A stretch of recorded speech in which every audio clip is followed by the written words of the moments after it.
Je m'appelle Frédérique Alacoque, je dirige le service du développement de l'habitat chez Habitat Humanisme Rhône. On travaille à la réhabilitation, l'acquisition de logements en vue de loger des personnes les plus précaires.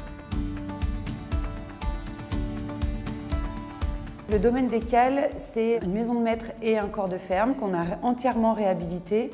Le projet il est novateur, il a fallu à la fois tenir compte des contraintes patrimoniales très fortes parce que le domaine est hyper beau d'un point de vue architectural et paysager. Sur l'aspect social, on porte un projet innovant puisqu'on vient sur un même lieu développer à la fois une pension de famille et des logements familiaux sociaux classiques. Sur le volet patrimonial, il y avait des attentes fortes sur la préservation du patrimoine et des attentes fortes de la famille qui nous a donné le domaine. L'enjeu était de ne pas le dégrader et d'en prendre soin. Sur le volet environnemental, on a porté l'ambition d'avoir un projet environnemental fort sur la performance énergétique, réduire les impacts environnementaux et on a visé le label BBC Rénovation, donc bâtiment basse consommation. Rénovation. Ce qui est assez compliqué puisque en rénovation, on ne sait jamais trop sur quoi on va tomber et avec des contraintes liées au patrimoine, à l'existant, donc ça rendait le challenge vraiment intéressant. Pour moi, il y avait deux risques importants. Le premier, c'était de ne pas répondre aux attentes de la famille qui nous fait la donation. Et le deuxième enjeu était financier. En fait, on fait du logement très social, donc avec des loyers qui avoisinent les 6 € du mètre carré. Pour nous, c'était vraiment important d'avoir cet équilibre budgétaire et comment l'équipe de maîtrise d'œuvre allait nous accompagner sur cette maîtrise budgétaire et sur l'engagement de la performance énergétique. On a fait le choix d'une équipe de maîtrise d'œuvre performante sur les sujets environnementaux. On s'est fait accompagner d'un bureau d'études spécialisé, Enertech.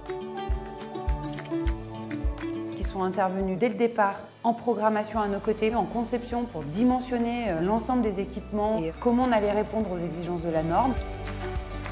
On a été relativement présent sur ce chantier, même très présent sur ce chantier par rapport à d'autres, qui est un chantier très complexe. On a vraiment travaillé ensemble sur la conception de ce bâtiment. On a pris soin à la fois de la performance énergétique réelle du bâtiment après livraison, mais on a aussi pris soin de la préservation du bâti. On est sur des murs en pierre, sur du bâti ancien, donc on ne peut pas faire n'importe quoi en rénovation. La particularité, c'est qu'on a fait le choix qu'ils nous suivent ensuite en exploitation.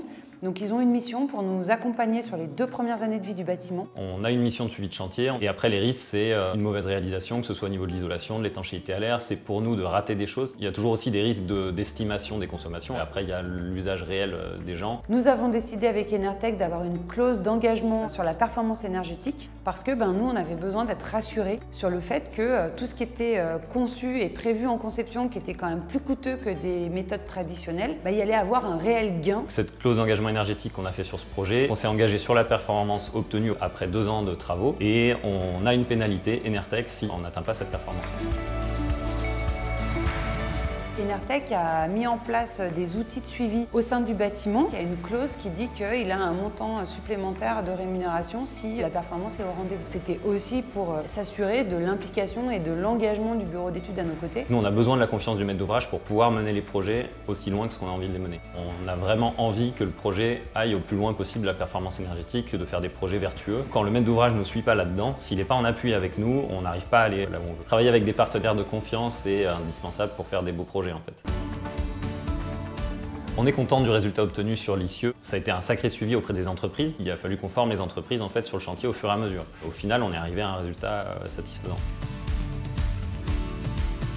Ce projet nous a vraiment montré qu'on pouvait travailler autrement parce qu'il a vraiment fallu créer une relation de confiance avec des partenaires très différents. C'est hyper important pour nous que l'équipe de maîtrise d'œuvre, les entreprises qui interviennent comprennent nos enjeux, nos ambitions, que ce soit sur le plan social, environnemental, patrimonial, technique et sur la maîtrise du coût de l'énergie. Je suis très heureuse d'avoir participé du début jusqu'à la fin et de voir aujourd'hui comment ça vit, comment les gens s'approprient les espaces. Et c'est un projet aussi qui va nous nourrir en termes de retour d'expérience pour, on espère, pouvoir le dupliquer sur d'autres projets.